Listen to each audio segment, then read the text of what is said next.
जब तक सारी जायदाद तुम्हारे नाम नहीं हो जाती और बैंक के 1 करोड़ रुपए तुम्हारे नाम ट्रांसफर नहीं हो जाते, तब तक। गाओ सिनोरिता के गीत प्यार के। बाप बेटा दोनों पर लोग सिधार गए, हर चीज पर तुम्हारा कब्जा हो गया।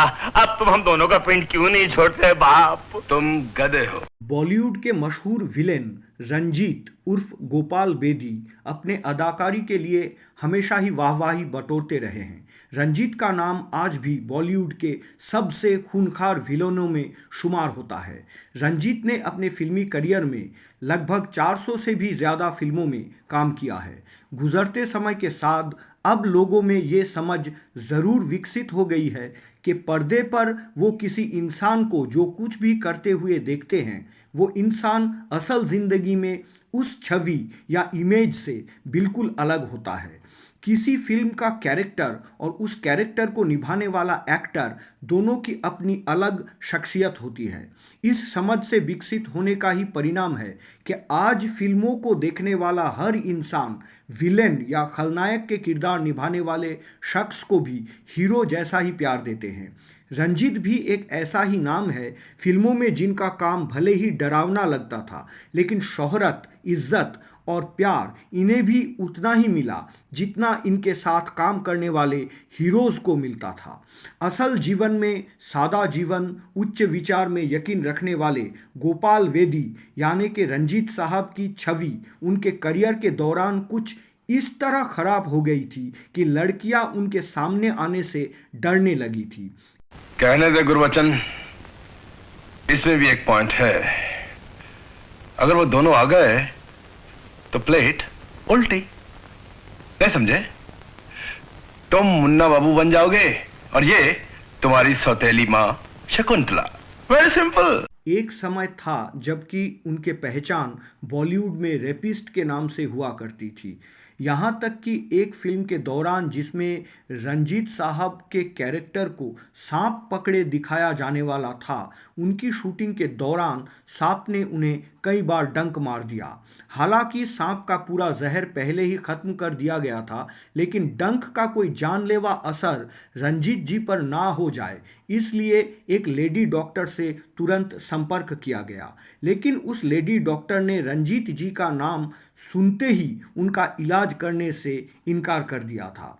ऐसा ही एक किस्सा और है कि अपने बेटी दिव्यांका के साथ जब भी रंजीत साहब होटल में जाते थे तो वहाँ मौजूद लोग उन्हें टेढ़ी नज़रों से देखते थे और उनका भ्रम मिटाने के लिए रंजीत साहब वेटर को ज़ोर से आवाज़ देकर बोलते थे, भाई जो मेरी बेटी कहेगी वही हम भी खा लेंगे।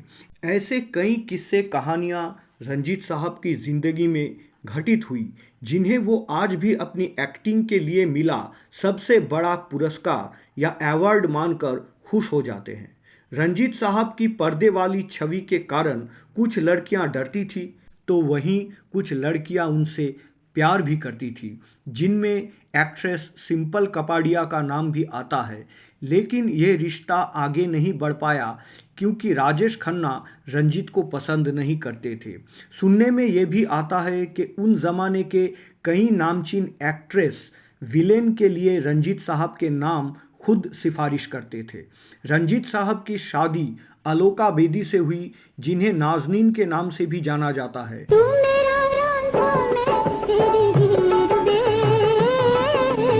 मैं तेरा रांझा तू मेरी हिरनी।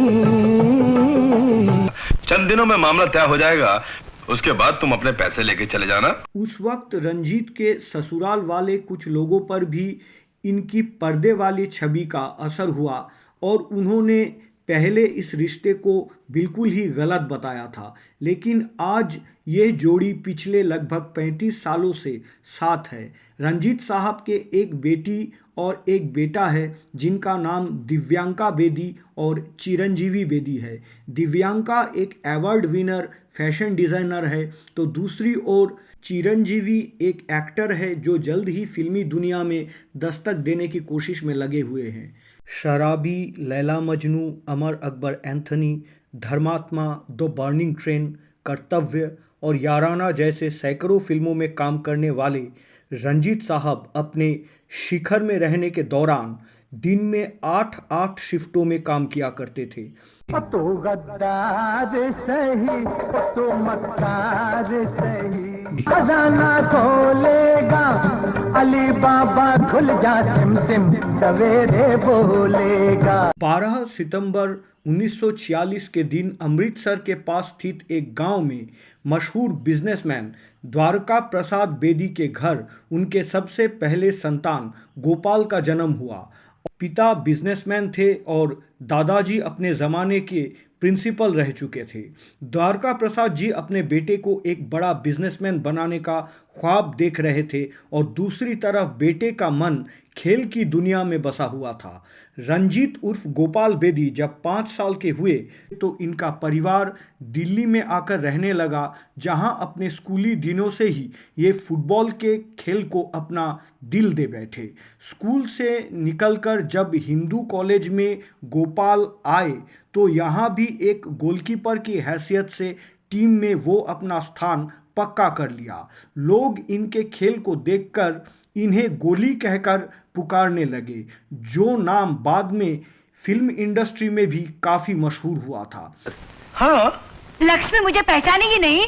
अरे बिल्कुल नहीं। लक्ष्मी ने शकुंतला को कभी देखा नहीं और ना ही बचपन के बाद मुन्ना को। अपने कॉलेज की पढ़ाई करने के दौरान ही गोपाल बेदी उर्फ रंजीत जी को एयरफोर्स में पायलट की नौकरी मिल गई और वो ट्रेनिंग के लिए कोयम्बटूर चले गए। इस ट्रेनिंग के दौरान उनकी शक्ल और सेहत पहले से ज़्यादा फिट और खूबसूरत हो गई। इस ट्रेनिंग के दौरान ट्रेनिंग इंस्ट्रक्टर की बेटी को उनसे प्यार हो गया। नतीजतन इंस्ट्रक्टर और रंजीत जी के बीच कुछ कहासुनी हो गई और उन्हें ट्रेनिंग सेंटर या प्रशिक्षण शिविर से निकाल दिया गया। कोयम्बटूर से दिल्ली वापस लौटने के बाद एक दिन रंजीत जी अपने कुछ करीबी दोस्तों के अनुरोध पर एक सिनेमा घर गए और देवानंद साहब अभिनीत फिल्म गाइड देखी और यहीं से उनके मन में फिल्मों में काम करने का या अभिनेता बनने की इच्छा जागी। इसके कुछ दिन बाद रंजीत अपने एक करीबी दोस्त के घर पार्टी अटेंड करने गए, तब उनकी मुलाकात ठाकुर रणवीर सिंह उर्फ रॉनी नाम की एक शख्स से हुई। इस रॉनी साहब के फिल्म उद्योग में बहुत अच्छे जान पहचान और संपर्क थे। रंजीत से बात करने के बाद उनके रूप और व्यक्तित्व ने रॉनी साहब को अच्छा खासा प्रभावित किया और उन्होंने रंजीत को बतौर लीड रोल में लेकर एक फिल्म बनाने की इच्छा जताई। सब कुछ फाइनल हो जाने के बाद रंजीत उर्फ गोपाल बेदी बम्बई आ गए। उनके आगमन के कुछ दिनों बाद उन्होंने रॉनी साहब के सौजन्य से कुछ फिल्मी पार्टियों में भी भाग लिया और इस दौरान उनकी फिल्मी दुनिया से जुड़े कुछ बड़े हस्ती और बड़े बड़े लोगों से जान पहचान हो गई। लेकिन जिस फिल्म के लिए उन्हें बम्बई बुलाया गया था वो फिल्म प्रोड्यूसर और डिस्ट्रीब्यूटर के बीच विवादों के कारण रद्द या शेल्फ्ड घोषित कर दी गई। ऐसे में रंजीत साहब ने कभी चेतन आनंद तो कभी दिलीप कुमार साहब के यहाँ तो कभी रॉनी के किराए वाले घर में लगभग 2 महीने गुजारे और तब उनके पास फिल्म सावन भादो के निर्देशक मोहन सहगल जी का फ़ोन आया और उन्होंने अपनी फिल्म में रेखा के भाई के किरदार में रंजीत को कास्ट कर लिया।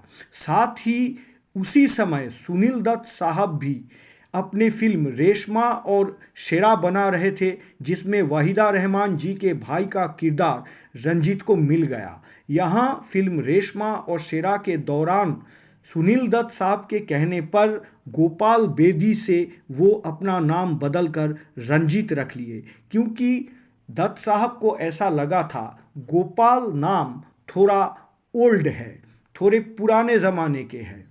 और इस तरह से रंजीत नाम के एक उम्दा अदाकार का लंबा फिल्मी सफ़र शुरू हो गया। फिल्म रेशमा और शेरा में रंजीत के साथ काम कर रही राखी जी के कहने पर रंजीत साहब को साल 1971 की फिल्म शर्मीली में कुंदन का किरदार मिल गया। एक विलेन के तौर पर रंजीत साहब की ये पहली फिल्म थी जिसका प्रीमियर दिल्ली में रखा गया था और यहाँ जाकर इनके परिवार को पता चला था कि उनका बेटा फिल्मों में काम कर रहा है।